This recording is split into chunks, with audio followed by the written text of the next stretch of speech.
सरफरोशी की तमन्ना अब हमारे दिल में है, देखना है जोर कितना बाजुएं कातिल में है। इसका मतलब होता है दोस्तों कि सर कटाने की जो तमन्ना, जो चाहत हमारे दिल में है, क्या हमें झुकाने वालों में भी उतनी ताकत है जो हमें झुका सके।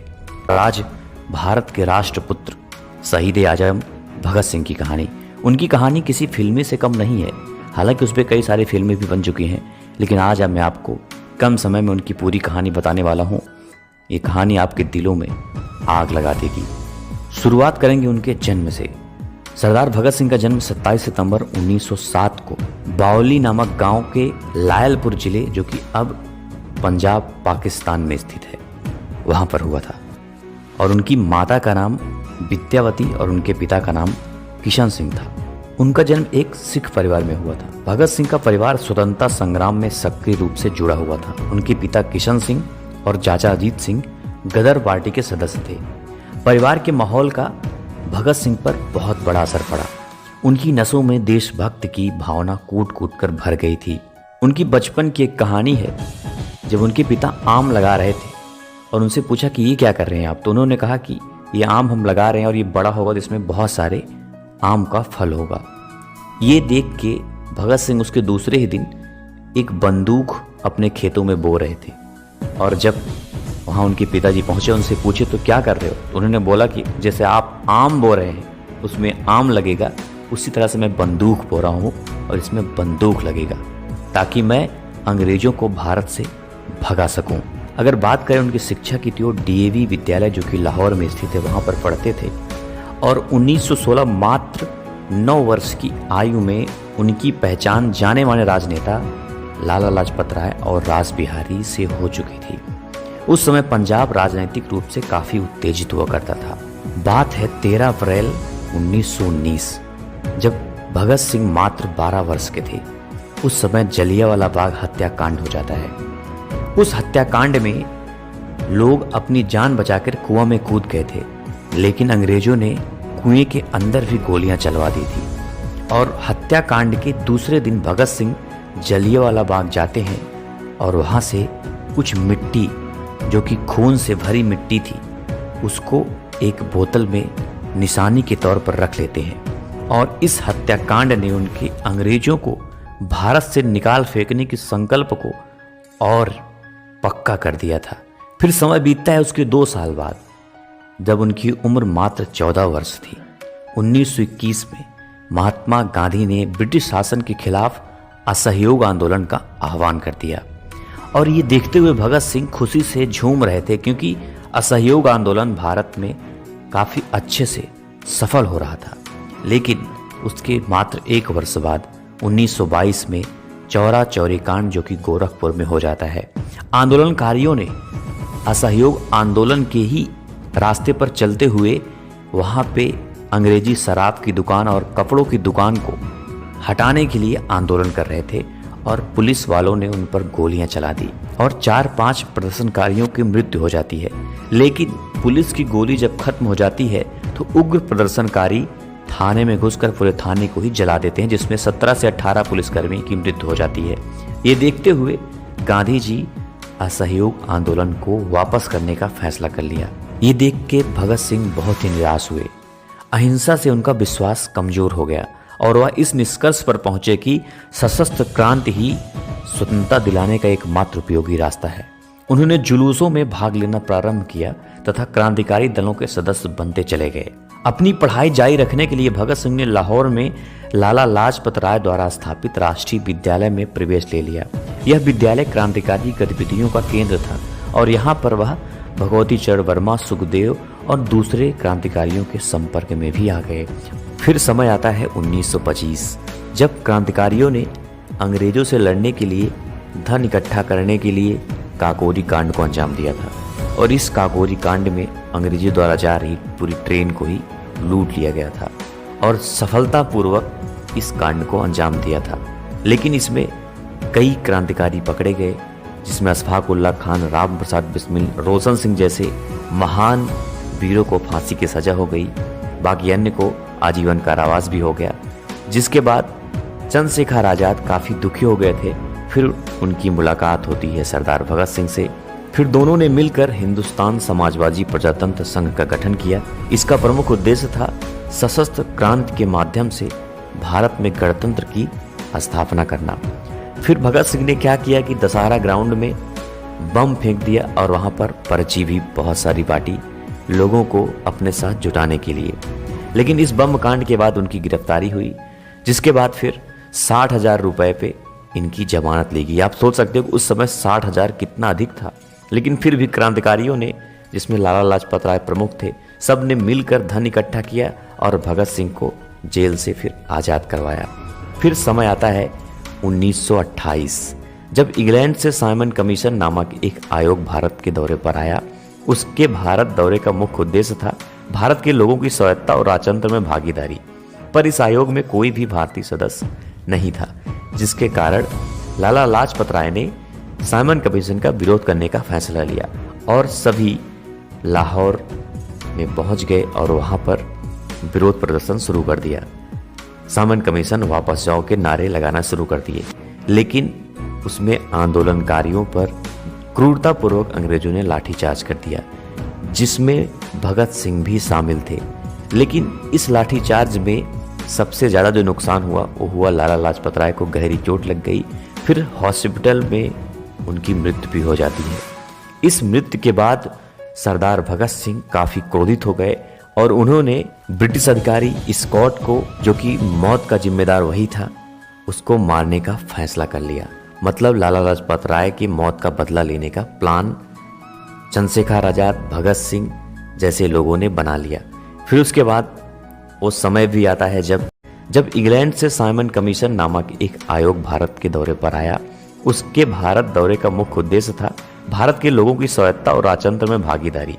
पर इस आयोग में कोई भी भारतीय सदस्य नहीं था, जिसके कारण लाला लाजपत राय ने साइमन कमीशन का विरोध करने का फैसला लिया और सभी लाहौर में पहुंच गए और वहां पर विरोध प्रदर्शन शुरू कर दिया।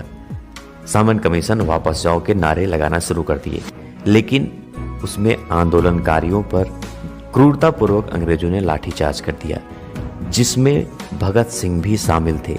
लेकिन इस लाठीचार्ज में सबसे ज़्यादा जो नुकसान हुआ वो हुआ लाला लाजपत राय को गहरी चोट लग गई। फिर हॉस्पिटल में उनकी मृत्यु भी हो जाती है। इस मृत्यु के बाद सरदार भगत सिंह काफ़ी क्रोधित हो गए और उन्होंने ब्रिटिश अधिकारी स्कॉट को, जो कि मौत का जिम्मेदार वही था, उसको मारने का फैसला कर लिया। मतलब लाला लाजपत राय की मौत का बदला लेने का प्लान चंद्रशेखर आजाद, भगत सिंह जैसे लोगों ने बना लिया। फिर उसके बाद वो समय भी आता है जब इन सब ने मिल के उसके ऑफिस के सामने उसका इंतजार करने लगे, लेकिन गलती से उसके बजाय सहायक अधीक्षक सैंडर्स को स्कॉट समझकर इन सब ने उस पर गोली चला दी और उसको वहां मौत के घाट उतार दिया। हालांकि वो भी एक ब्रिटिश ऑफिसर था और ये लोग उसके जश्न में एक पर्चा छपाया और उसमें लिखवा दिया कि हमने लाला लाजपत राय की मौत का बदला ले लिया, और इसको गली गली मोहल्ले में हर जगह छपवा दिया। और ये देखकर ब्रिटिश हुकूमत हिल गई थी उस समय, क्योंकि पहली बात तो एक बड़े ऑफिसर को मारा, उसके बाद इसके बदला लेने का पर्चा भी हर जगह छपवा दिया। इससे कड़ी सुरक्षा लगा दी गई और इनकी गिरफ्तारी के लिए पूरी ब्रिटिश हुकूमत लग गई थी। लेकिन फिर भी इन सब ने भेष बदलकर, आपने सुना होगा कि सरदार भगत सिंह एक बार अपना भेष बदल दिया था, अंग्रेजी स्टाइल में टोपी पहना और भगवती चरण की पत्नी जो कि दुर्गा भाभी, उनको भगत सिंह की पत्नी के रूप में बनाया गया और उनके साथ राजगुरु जो कि नौकर का भेष रख के ये सब अंग्रेजों को चकमा देते हुए लाहौर स्टेशन से ट्रेन पर बैठे और वहाँ से कलकत्ता पहुँच गए। और वहाँ पे मजदूरों के न्याय के लिए, जो कि उनके साथ अन्याय हो रहा था, भगत सिंह ने फिर प्लान बनाया और केंद्रीय असेंबली, जो कि कलकत्ता उस वक्त राजधानी हुआ करती थी, वहाँ पे स्थित था, बटुकेश्वर दत्त के साथ मिलकर एक हल्के बम का इस्तेमाल करके केंद्रीय असेंबली में इन सब ने बम फेंक दिया और वहाँ पे पर्चे भी उछाल दिए कि बहरों को सुनाने के लिए धमाका जरूरी है। जबकि वो चाहते तो वहाँ से भाग भी सकते थे भगत सिंह, लेकिन वहाँ से वो भागे नहीं, वहीं खड़े रहे, इंकलाब जिंदाबाद के नारे लगाते रहे। मतलब जानबूझ के खुद की गिरफ्तारी दे दी क्योंकि वो चाहते थे, उस वक्त क्या था कि भगत सिंह को चाहने वालों की संख्या पूरे देश में बहुत ज़्यादा हो गई थी, लेकिन फिर भी आंदोलन कम हो रहा था। भगत सिंह चाहते थे कि मुझे लोग प्यार करते हैं, अगर मैं मर जाता हूँ तो इसके गुस्से में जो क्रांति है वो और ज़्यादा उग्र हो जाएगी। बस इसी की चाहत में एक युवा, मात्र 22 साल का युवा, जो कि खुद की गिरफ्तारी दे देता है। इतनी कम उम्र में वो गिरफ्तारी अपने मरने के लिए तैयार हो जाते हैं। हालांकि भगत सिंह के सामने एक विकल्प था, वो माफ़ीनामा अपना पेश कर सकते थे, लेकिन उन्होंने अपना माफ़ीनामा पेश नहीं किया। 2 साल तक वो जेल में रहे और वहाँ भी उन्होंने आंदोलन खड़ा कर दिया। जेल की जो अंदर की जो स्थिति काफ़ी ख़राब थी, इसके खिलाफ वो आमरण अनशन पर बैठ गए और 64 दिनों तक बिना कुछ खाए पिए वो आमरण अनशन पर बैठे थे। उनके साथ एक क्रांतिकारी जिनका नाम यतीन दास था, वो भी आमरण अनशन की वजह से वहाँ जेल के अंदर ही शहीद हो गया। उसके बाद अंग्रेजों ने उनकी मांगें भी मान ली। भगत सिंह और उनके 2 साथी राजगुरु और सुखदेव को 24 मार्च 1931 को फांसी की सजा हुई थी, लेकिन पूरे देश भर से लोग लाहौर के बाहर इकट्ठा होने लगे और उनके बचाने की चर्चा पूरे देश भर में होने लगी। इस वजह से अंग्रेजों ने फैसला किया कि उसके एक दिन पहले ही 23 मार्च 1931 को ही उनकी फांसी दे दी जाए। इतिहास में पहली बार ऐसा हुआ जब सूर्योदय से पहले फांसी वैसे दी जाती है, लेकिन इन तीनों को शाम के समय ही फांसी देने का फैसला कर लिया गया। फांसी पर जाने से पहले वे लेनिन की जीवनी पढ़ रहे थे। जब उनसे उनकी आखिरी इच्छा पूछी गई तो उन्होंने कहा कि वह लेनिन की जीवनी पढ़ रहे हैं और उन्हें वह पूरी करने का समय दिया जाए।